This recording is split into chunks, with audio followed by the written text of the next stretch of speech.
अंसारी साहब, आप भी दिल में अंदर मानते हैं कि भ्रष्टाचार है, उसको ठीक करना था, लेकिन अगर प्रयास किया जा रहा है तो आप उसके खिलाफ खड़े हैं।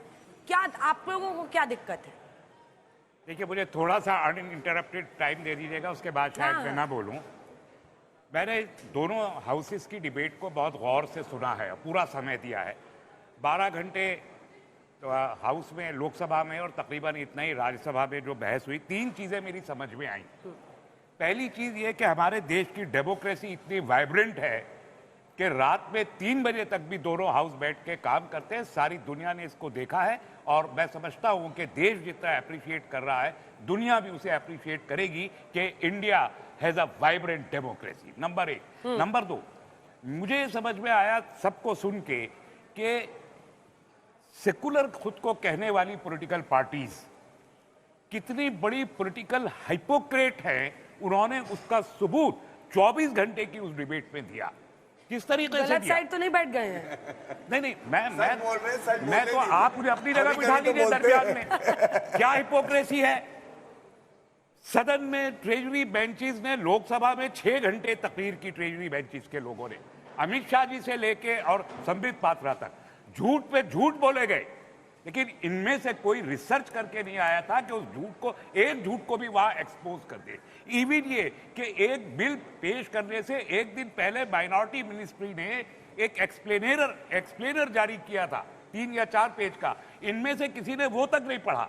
बिल की जो एक्चुअल दफात हैं, शिक़े हैं, उन पर इन्होंने कोई डिस्कशन नहीं किया, कोई एक झूठ एक्सपोज नहीं किया। ये दूसरी बात है कि इनकी हिपोक्रेसी, और जो इन्होंने कहा, न राहुल गांधी बोले, न सोनिया गांधी बोली, कोई नहीं बोले, और बंदूक रख दी मुसलमानों के कंधे पे कि सड़क पे आके आप लड़िए, सदन में हम काम नहीं करेंगे और सरकार को ये बिल पास करने में मदद करेंगे, उनको करेंगे। ये बात मुसलमानों की समझ में अभी नहीं आएगी, इसलिए कि मुस्लिम तंजीमें, मुस्लिम पर्सनल लॉ बोर्ड समेत ये चीज समझने नहीं देती, क्योंकि उनके अपनी सफों में कांग्रेस और सेकुलर पार्टी के लोग बैठे हुए उनको गाइड कर रहे हैं। तीसरी बात जो मुझे इस डिबेट से समझ में आई, जो सारी दुनिया ने हम कहते हैं हम विश्व गुरु बनना चाहते हैं, अब आप फरमा रही है झूठ कहा बोला। एक दिल्ली की 123 प्रॉपर्टीज की बात हमारे मौजूदा होम मिनिस्टर साहब ने की।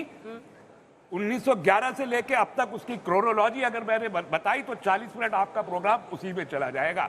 आज भी दिल्ली हाई कोर्ट में वो केस 123 प्रॉपर्टीज का मौजूद है। लिटिगेंट कौन है जानते हैं आप?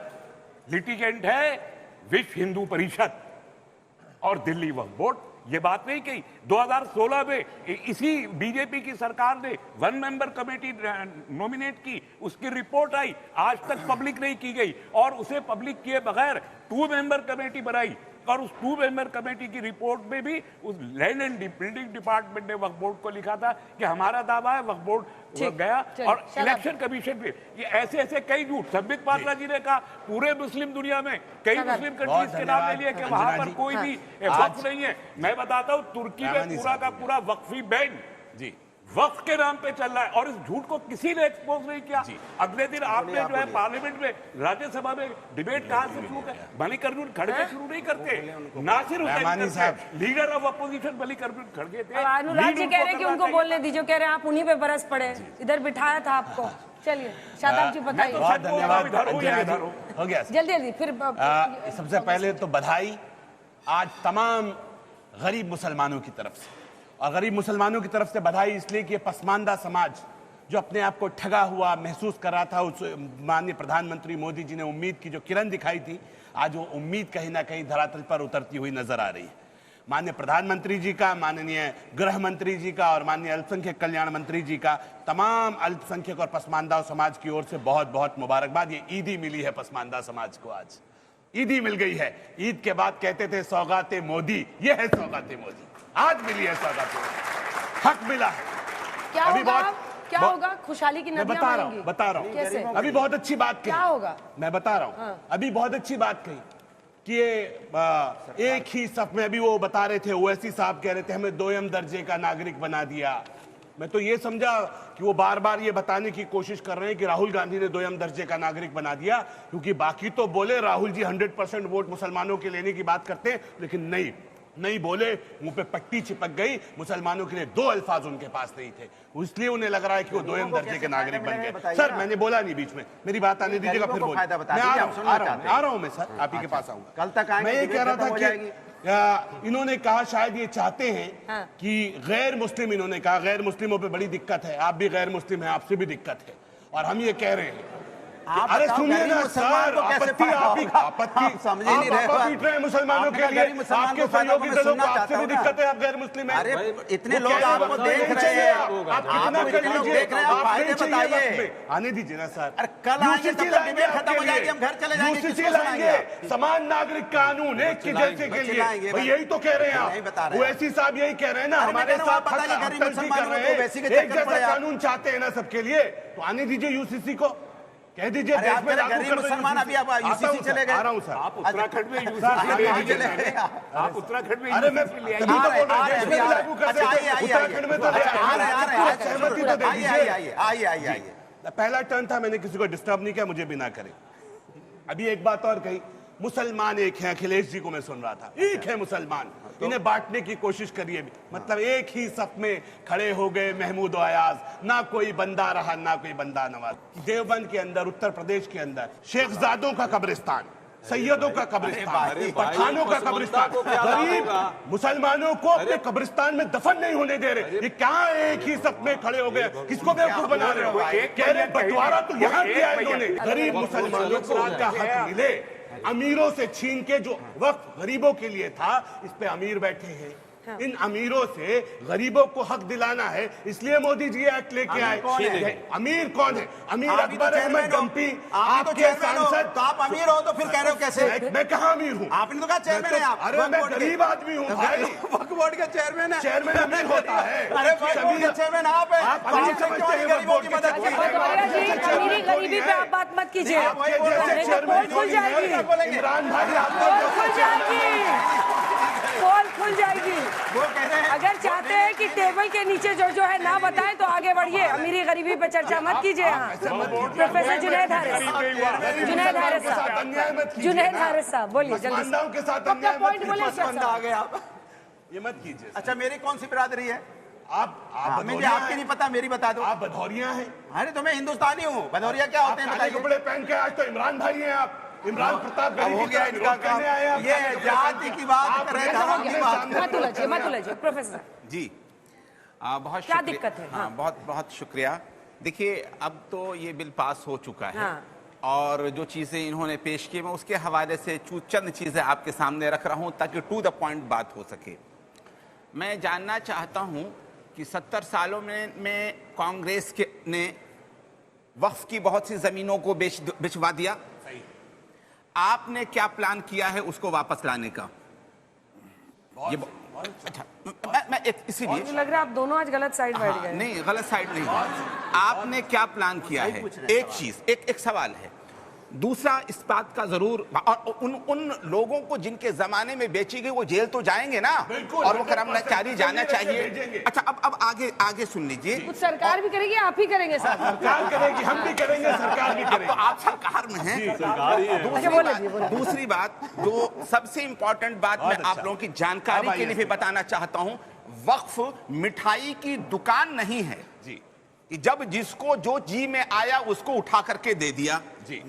वक्फ का अपना एक मंशा होता है, मकसद होता है कि ये चीज मुसलमान अपने तौर पर देता है कि फला मकसद के लिए हम दे रहे हैं, उसी मकसद में इस्तेमाल हो सकता है, किसी दूसरे मकसद में इस्तेमाल नहीं हो सकता है। बीजेपी ये बिल जब लेकर के आई है तरमीम का, क्या प्लान किया है, क्या मकासद को पूरी तरह से तय कर दिया है, ये आप जवाब दें कि किस किस जमीन का क्या क्या मकसद है, ये ब्यौरा आप दे दीजिए। जब हम मुसलमान हुए तो होने के बाद हमारे ऊपर इस्लाम की सारी धाराएं लागू हो जाती हैं। धाराएं? हाँ, सारी धाराएं, इस्लाम की धाराएं, इस्लामी कानून लागू हो जाता है हमारे ऊपर। तो जब ये चीजें लागू हो जाती हैं तो अब हमसे कोई कहे कि नहीं तुम्हें हम 5 साल बाद नमाज पढ़ने देंगे, 5 साल बाद रोजा रखना देंगे। ये कहाँ लिखा है? ये भ्रम मत फैलाइए, भ्रम मत फैलाइए। कहाँ लिखा है? अंदर यही लिखा है कि 5 साल तक से पहले गलत बोल रहे हैं भाई, भ्रम मत। पूछा गया संविधान के 3 प्रावधान बता दो जिसका उल्लंघन हो रहा है, सबको सुना ध्यान से, बता नहीं पाए। दूसरी बड़ी बात, मैंने फायदे गिना के पूछा। देखिए आप देख रहे हैं ये क्या है ना, हाथ उठाइएगा, हाथ उठाइएगा। ये आप लोग देखिए, ये बौखलाए लोग हैं, ये टूटी साइकिल वाले हैं, टायर में हवा नहीं है, कितनी बार बोलूंगा, दर्द होगा। देखिए उसी साइकिल को दिल्ली तक आए। अनुराग जी, इन लोगों ने बीच में नहीं बोला, आप हाथ उठाइए, याद दिलाना पड़ेगा, हाथ उठाइए ना, दिल्ली आए हैं। फिर टूटी साइकिल पे ऐसे लिख लीजिएगा, लेकिन पूरा कर बोलेंगे तो जवाब तो मिलेगा ना।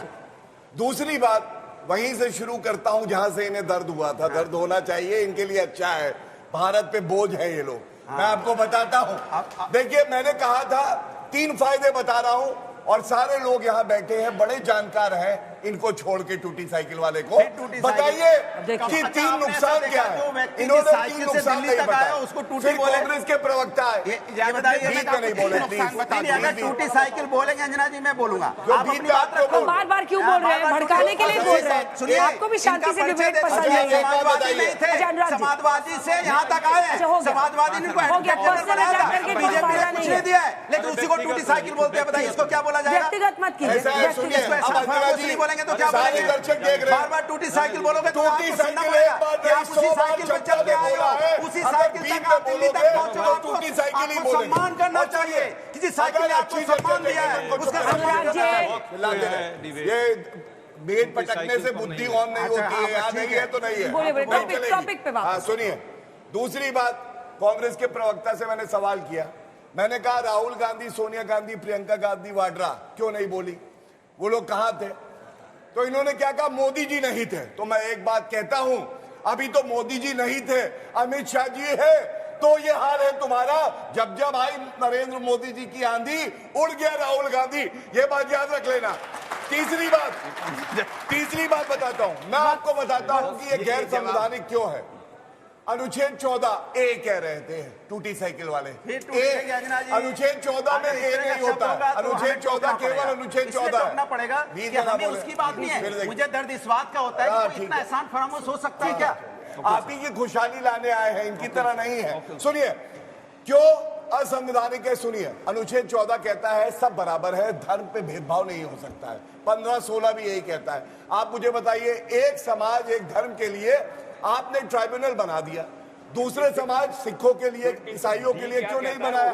क्या ये तुष्टिकरण नहीं है? दूसरी बात, कोई अपील नहीं होगी। सेक्शन 40 की बात कर रहे थे, सेक्शन 83 देखिए, मैं लेके आया हूं, वक्फ एक्ट पढ़ लीजिएगा। 83 में लिखा है फाइनल डिसीजन है ट्राइब्यूनल का। ट्राइब्यूनल में बैठ रहे हैं केवल मुसलमान। बिल्कुल सही बात कही, हम एक्सपर्ट्स को भी लाएंगे, अच्छा वकील भी होगा, अच्छा व्यक्ति, अच्छा नागरिक होगा, वो तय करेगा संपत्ति किसकी है। अब मैं आता हूं जो भाई साहब ने कहा, वरना कहेंगे मेरी बात का उत्तर नहीं दिया। सबसे पहले आपने ये पूछा कि कैसे आप जमीन वापस लाएंगे। सबसे पहले तो मैं आपसे बता दूं, पहले तो हम सुनिश्चित करेंगे कि आपकी एक जमीन जाए ना, जब जाएगी नहीं तो आगे कम से कम दिक्कत नहीं होगी। और वापस कैसे आएगी मैं आपको ये बता दूं, हर प्रॉपर्टी का रजिस्ट्रेशन होगा, उसके बाद ऐसा वक्फ बोर्ड होगा जिसमें वो लोग होंगे जिनको कोई खरीद नहीं सकता है, ऐसी दौलत नहीं बनी जो खरीद ले, और वो सुनिश्चित करेगा कि आपकी संपत्ति वक्फ संपत्ति रहे। दूसरी बात, आप एक चीज मैं और कह देता हूं, आप कह रहे थे आयत, मुस्लिमों के लिए कुरान में आयत होती है, कोई धारा नहीं होती है, ये बात जान लीजिए। आप मुस्लिम स्कॉलर है, मैं नहीं। और संविधान में अनुच्छेद होता है, और भारत में रहेंगे तो कुरान के हिसाब से चलिए, लेकिन संविधान के हिसाब से भी चलिए, अनुच्छेद का भी पालन करेंगे। छोटा-छोटा रिबटल, उसके बाद से हमारे भाई साहब बड़े लंबे बात कर रहे थे, रुक जाती, बड़ी लंबी बातें कर रहे थे अभी गौरव जी। ये सारे लोग आपसे भी नाराज हैं, कह रहे हैं तैयारी के साथ नहीं आए थे। अमित शाह जी सारा काम देख रहे हैं अब देश में। अरे भाई, चाचा मरे अंधेरे में और भतीजे का नाम पावर हाउस। यही काम कर रहे हैं। ये देश में अमित शाह जी जो प्रधानमंत्री है वो थाईलैंड में है, म्यांमार में है, ये चिल्लाते हैं। सच्चाई है सेक्शन 3C सेक्शन जो है 3R जो है कहता है कि प्रैक्टिशनर 5 साल का जो मुसलमान होगा वही दान देगा। ये 14 का उल्लंघन है कि नहीं? वो 14 का ये सरियाम उल्लंघन है, क्योंकि 14 कहता है इसी चीज को तो मैंने सबके सवाल साथ किया होना था, यही चाहिए। सवाल किया था। किसी भी व्यक्ति धर्म कोई भी मानता हो, कोई भी जाति और धर्म का व्यक्ति हो, इक्वल है। अगली बात, ये लंबी लंबी बात कर रहे हैं लेकिन ध्यान नहीं दे रहे हैं। 26 अरे भाई छोड़ो ना, आपने बंद कर दिया, आपने बंद किया हो तो बताइए, बंद कर दिया हो तो बता दीजिए, नहीं बंद किए। अनुच्छेद 26 का उल्लंघन, ये कैसे उल्लंघन करता है? सेक्शन 3C है, वक्फ बोर्ड में क्लियर कटिंग जिस तरह से इन्होंने धार्मिक मामलों में हस्तक्षेप की बात की है। आने वाले समय में वो कह रहे थे ना पसमंदा, भाजपा के उत्तराखंड के प्रवक्ता भी हैं, वो क्या लंबा लंबा ज्ञान दे रहे थे, पसमंदा को छीन करके और जमीन मिल जाएगी। अरे भैया कैसे मिल जाएगी जमीन? कहां से तुमको दे देंगे वक्फ बोर्ड वाले? इसमें कहां प्रावधान है कि एक से दूसरे को दे देंगे?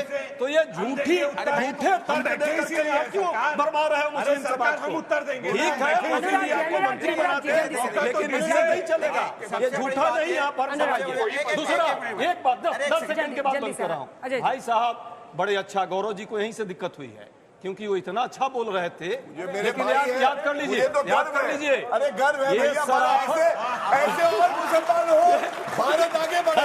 सुनिए, ये शराफत का सारा चलन बेच देंगे, ये जीवन का हर भागपन बेच देंगे, ये सत्ता के भूखे पवन बेच देंगे। अभी जो बेच रहे हैं फूलों की खुशबू, किसी वजह से आज चमन बेच देंगे, देश को बेचने का काम कर रहे हैं। 26% ट्रम्प, बस 26% ट्रम्प ने बढ़ा दिया ना ट्रैफिक। कोई दम है बोलने का? नहीं बोल पाएंगे। 3 गुना कर्ज देश पे बढ़ गया, कोई दम नहीं है इनको। 3 महीने में 11% देश में कर्ज बढ़ गया। ये टूल गिट की तरह यूज कर रहे हैं मुसलमानों। अच्छा देखिए, सवाल ये है कि भारतीय जनता पार्टी परेशान क्यों है? परेशान आप लग रहे हैं, आप लोग बताइए परेशान 272 की बहुमत है, इनके 288 आए, मात्र 16, जिसमें जेडीयू के 3 विधायक ने इस्तीफा दे दिया। 7 वर्ष से ज्यादा सरकार चलने वाली नहीं है।